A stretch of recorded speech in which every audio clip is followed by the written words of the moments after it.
तेरे शमशीर पे पलते हैं, गुजारा हो तो ऐसा हो। बस चलते चलते। अम्मा बाद फ़ाऊज़ु बिल्लाहि मिनश शैतानिर रजीम, बिस्मिल्लाहिर रहमानिर रहीम। वलक़द यस्सरनल क़ुरआन लिज़्ज़िक्रि फ़हल मिन मुद्दकिर। आमन्तु बिल्लाहि सदक़ल्लाहुल अज़ीम। मिंबर नूर पे रौनक़ अफ़रोज़ जमात अहले सुन्नत के मुमताज़ बावक़ार ज़ी शऊर साहिब इल्म व फ़ज़ीलत उलमाए ज़वील एहतराम ख़ानदाने शेरिया के आफ़ताब व माहताब माहो नुजूम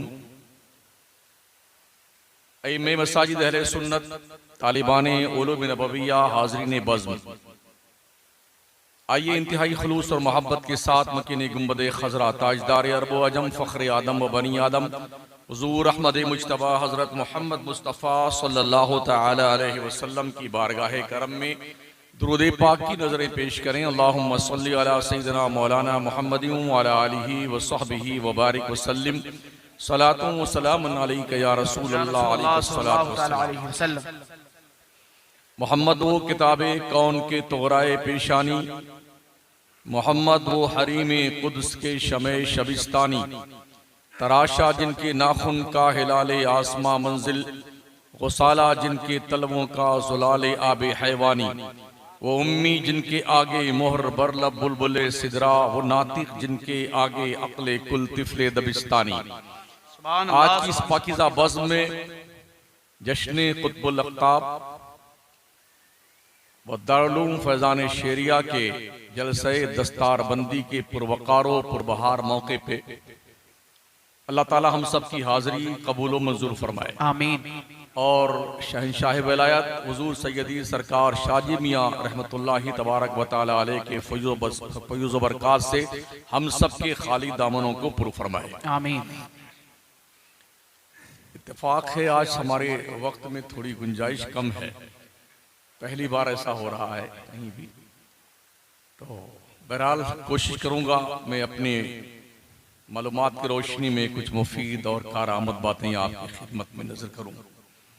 अल्लाह इरशाद फरमाता है, वलक़द यस्सरनल क़ुरआन लिज़्ज़िक्रि फ़हल मिन मुद्दकिर। हमने कुरान को याद करने के लिए आसान बना दिया है कोई याद करने वाला? सुभान। कल दिन में ख़वातीन अहले सुन्नत का पाकीज़ा इज्तिमा इजलास हुआ, जिसमें गालिबन 6 बच्चियों की रिदा पोशी हुई। सुभान। आज की इस पाकीज़ा शब में 6 बच्चे हैं जिन्हें दस्तारे हिफ्ज़ दी जाएगी और सनद से नवाजा जाएगा।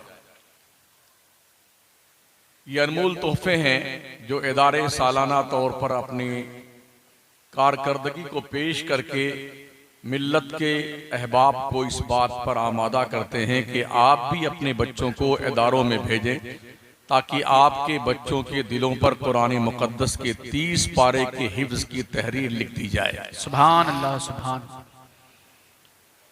जलसे तो बहुत होते हैं, कुछ जलसे ऐसे होते हैं जो बहुत यादगारी होते हैं। आज की तारीख में जलसों से ज्यादा पढ़ने की जरूरत है, और अगर इस फलसफे को इस वक्त मुसलमान न समझा तो शायद ये कहने का भी मौका न मिलेगा कि शायद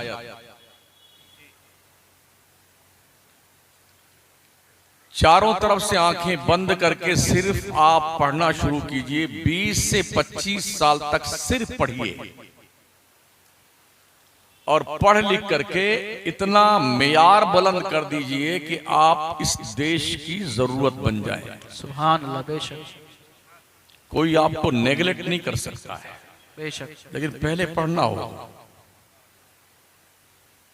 हम खाने में मस्त हैं, तीतर कहाँ मिलता है, बटेर कहाँ मिलती है, अच्छी मुर्गी फ्राई कहाँ मिलती है, शानदार चिकन क्रिस्पी कहाँ मिलती है, मछली की फ्राई कहाँ मिलती है, ये सूंघ करके मुसलमान पहुंच जाता है। हालांकि रोज आप इसे खाओ फिर भी आपकी टंकी जो है गरीब नवाज के देख के बराबर नहीं हो सकती है। इसलिए महाराणा के सादात का ये फरमान याद रखें, आधी रोटी खाइए और बच्चों को पढ़ाइए। बेशक इल्म ही आज की तारीख में आपके हर मसले का हल है। बेशक अगर इल्म है आपके पास तो आप कद्र जानेंगे कि मज़ारात औलिया अल्लाह की कद्र क्या होती है और जो इन कब्रों में आराम फरमा रहे हैं इनके रुतबे और दर्जात क्या है। बेशक इल्म होगा तब आप जानेंगे ना मस्जिद में अजानें कैसे दी जाती हैं। बेशक इल्म होगा तब पता चलेगा आपको कि कुरान के 30 पारों में अल्लाह ने आपसे क्या बातें करी हैं। इल्म होगा तब आप जानेंगे ना मारफत क्या होती है, हकीकत क्या होती है, शरीयत क्या होती है, तरीकत क्या होती है। इल्म होगा तब आप जानेंगे ना बच्चों की तरबियत कैसे करनी है। इल्म होगा तब जानेंगे माँ बाप का एहतराम कैसे करना है। इल्म होगा तब जानेंगे दुनिया की कौमों की होशियारी से अपनी कौम को बचाने का रास्ता क्या है। जब इल्म होगा तब आप जानेंगे कौम मुस्लिम की ज़बू हाली को दूर करने के लिए वो कौन सा लाहे अमल मुरत्तब किया जाए कि हमारे जो अपने मशवरे और जो हमारे अपने मुतालबात और जो हमारे मंशूर हों उसकी भनक तक लोगों को लगने ना पाए और हम औजे सुरैया तक पहुंच जाएं। बेशक उसी वक्त पढ़ेंगे तब। बेशक कितना बड़ा अलमिया है, कितना बड़ा अलमिया है कि पूरे मुल्क हिंदुस्तान में हम अहले सुन्नत वल जमात का ढंग का एक ना स्कूल ना एक कॉलेज ना एक यूनिवर्सिटी है। सही कहा। इस हैसियत से हम गूंगे बहरे और अंधे बन चुके हैं। बादशाहों ने मोहब्बत की यादगार तो जरूर दी है, ताजमहल। किसी ने कुतुब मीनार बनाया, किसी ने दिल्ली का लाल किला बनाया, किसी ने आगरा का रेड फोर्ट बनाया, किसी ने फतेहपुर सीकरी का किला बनाया। इनसे पूछो क्या आपने कौम को कोई इदारा भी दिया? अरबों की प्रॉपर्टी जो टर्नओवर होकर के किराए की शक्ल में, दर्शन करने वालों की शक्ल में जो अरबों खरबों रुपए इन जगहों से आते हैं, इसका एक पैसा मुस्लिम कौम को नहीं मिलता है। सब खा जाते हैं लोग।